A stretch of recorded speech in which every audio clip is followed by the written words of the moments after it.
राज अर्थ विचार सब राजनीति के तत्व जिनके माध्यम से प्रकट होता राजनीति का महत्व। नमस्कार बच्चों, मैं सरिता चौधरी राजस्थान सरकार वेदांता की CSR इनिशिएटिव ई कक्षा में जिसका टेक्निकल पार्टनर मिशन ज्ञान है, एक बार पुनः आप सभी का स्वागत करती हूं।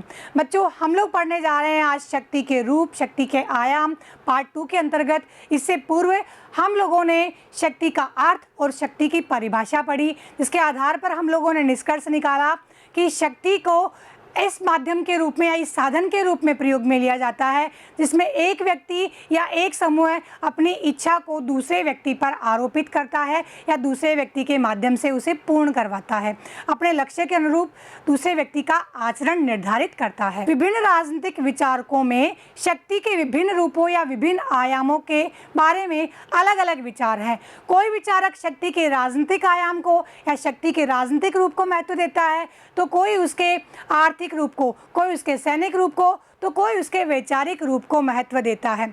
लेकिन राजनीतिक विचारकों में शक्ति के 3 महत्वपूर्ण रूप हैं, उनके बारे में मतैक्यता है। वे हैं राजनीतिक रूप, शक्ति का आर्थिक रूप और शक्ति का वैचारिक रूप। तो बच्चों, हम लोग पढ़ते हैं शक्ति के आयाम या शक्ति के रूप, जिसके अंतर्गत पहला है राजनीतिक शक्ति।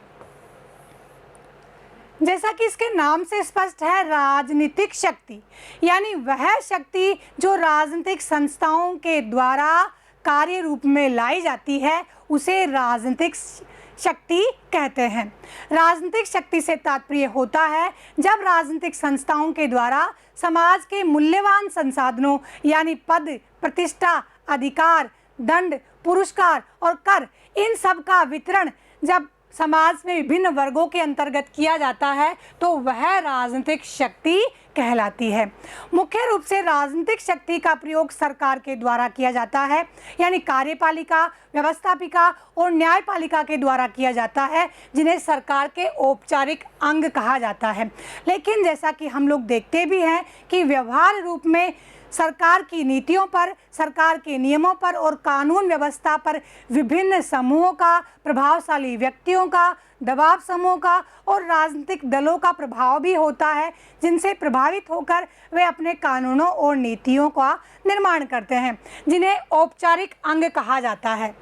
तो समाज के अंतर्गत इन मूल्यवान संसाधनों के आवंटन करने का कार्य औपचारिक अंगों के द्वारा भी, यानी व्यवस्थापिका, कार्यपालिका और न्यायपालिका के द्वारा भी, और अनौपचारिक अंगों के द्वारा भी किया जा सकता है। इस प्रकार से राजनीतिक शक्ति को हम लोग यहाँ समझ सकते हैं कि समाज के मूल्यवान संसाधन है पद, प्रतिष्ठा, कर, दंड और पुरस्कार, इन सब का वितरण मुख्य रूप से 2 अंगों के द्वारा किया जाता है, औपचारिक अंग और अनौपचारिक अंग। औपचारिक अंगों के अंतर्गत व्यवस्थापिका, कार्यपालिका और न्यायपालिका, और अनौपचारिक अंगों के अंतर्गत राजनीतिक दल, दबाव समूह और प्रभावशाली व्यक्ति। तो इस तरह से हम लोगों ने बच्चों जाना कि राजनीतिक शक्ति के अंतर्गत समाज के मूल्यवान संसाधनों का वितरण औपचारिक अंगों और अनौपचारिक अंगों के द्वारा समाज के विभिन्न वर्गों के अंतर्गत किया जाता है। अगला बिंदु है आर्थिक शक्ति। आर्थिक शक्ति, जैसा कि इसके नाम से स्पष्ट हो रहा है, ऐसी शक्ति जिसका संबंध आर्थिक क्षेत्र से होता है। आर्थिक शक्ति से तात्पर्य होता है उत्पादन के साधनों और धन संपदा पर स्वामित्व, यानी जिस वर्ग का, जिस संस्था का या जिस समूह का उत्पादन के साधनों पर और धन संपदा पर स्वामित्व होता है, वह वर्ग आर्थिक शक्ति का निर्वहन करता है।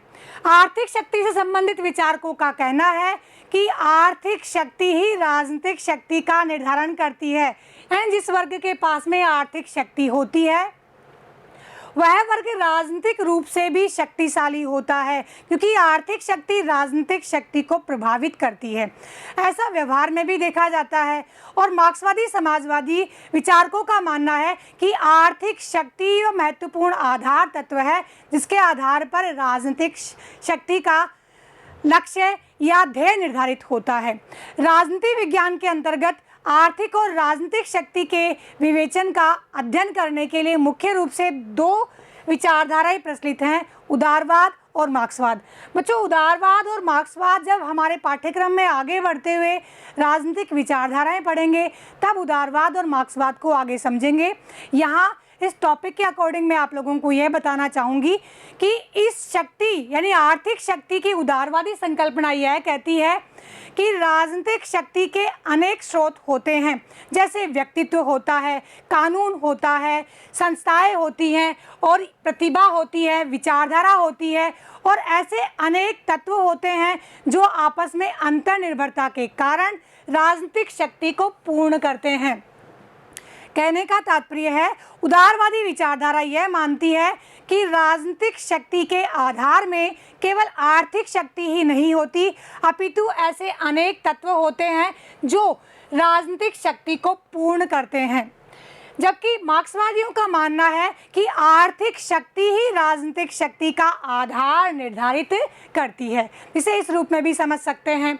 आर्थिक शक्ति से संबंधित दो विचारधाराएं हैं, उदारवाद और मार्क्सवाद। उदारवादी विचारधारा कहती है कि केवल आर्थिक तत्व ही राजनीतिक शक्ति का निर्धारण नहीं करता है, यानी समाज में सर्वशक्तिशाली वर्ग का निर्धारण नहीं करता है, अपितु समाज में ऐसे अनेक तत्व होते हैं जैसे विचारधारा, योग्यता, संस्था, कानून, प्रतिभा, ये सब ऐसे तत्व हैं जो आर्थिक तत्व के साथ मिलकर समाज में शक्ति का निर्धारण करते हैं।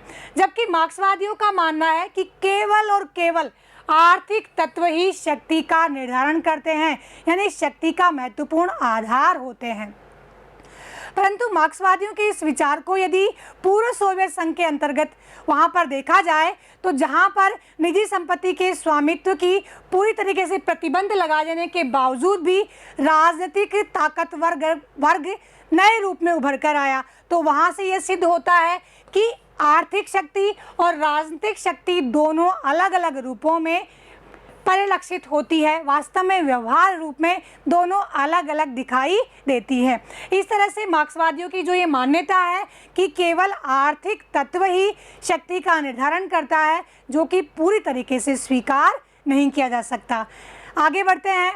विचारधारात्मक शक्ति यानी ऐसी शक्ति जो विचारधारा पर आधारित हो, और विचारधारा से तात्पर्य होता है विचारों का समूह है, और यह विचारों का समूह है जनता के मध्य शासन व्यवस्था के प्रति एक निश्चित दृष्टिकोण स्थापित करता है, और उस निश्चित दृष्टिकोण के माध्यम से ही जनता उस शासन व्यवस्था को समझ सकती है। यानी एक ऐसा ढंग निर्धारित करता है जिसके माध्यम से इस शासन व्यवस्था को समझा जा सके और उस शासन व्यवस्था को उचित और अनुचित ठहराया जा सके। विश्व में देखें तो विभिन्न प्रकार की शासन व्यवस्थाएं संचालित है। साम्यवाद, मार्क्सवाद, उदारवाद, समाजवाद, और इन विभिन्न शासन व्यवस्थाओं के अपने अपने विचार समूह हैं, यानी अपनी अपनी विचारधाराएं हैं। अब विचारधारा की उत्पत्ति देखी जाए तो मुख्य रूप से एक सामाजिक परिस्थिति का परिणाम होती है, यानी कोई एक निश्चित या विशेष परिस्थिति होती है, उस परिस्थिति के परिणाम स्वरूप ही किसी विचारधारा का जन्म होता है, और उस परिस्थिति के कारण वह विचारधारा अपना एक निश्चित लक्ष्य निर्धारित करती है, यानी अपना एक लक्ष्य तय करती है और उस लक्ष्य की प्राप्ति के लिए प्रयास करती है। अब प्रयास करते करते वह एक निश्चित लक्ष्य के मार्ग से हट जाती है, यानी कुछ अतार्किक या कुतर्की चीज़ों को अपने अंतर्गत समाहित कर लेती है और अपने स्वार्थ की रोटियां सेकने लगती हैं। कहने का मतलब विचारधाराओं का प्रतिनिधित्व करने वाला वर्ग अपने हितों की पूर्ति करने लगता है, और जिस लक्ष्य को लिए उसकी उत्पत्ति हुई थी या उद्भव हुआ था, विकास हुआ था, वह उस लक्ष्य को भूल जाता है। विचारधारा का संबंध व्यक्ति की भावनाओं से होता है, व्यक्ति के विचारों को प्रभावित करने से होता है। तो विचारधारा का सहारा लेकर बहुत बार ऐसा किया जाता है कि व्यक्ति की भावनाओं के साथ में, व्यक्ति की विचारों के साथ में इस प्रकार का खेल खेला जाता है कि वो लोग प्रभावित होकर अपने निश्चित लक्ष्य को भूल जाते हैं, या जो उनका ध्येय है उसे भूलकर वे उनका साथ देने के लिए मजबूर हो जाते हैं, या फिर उनके शोषण का शिकार होने के लिए मजबूर हो जाते हैं।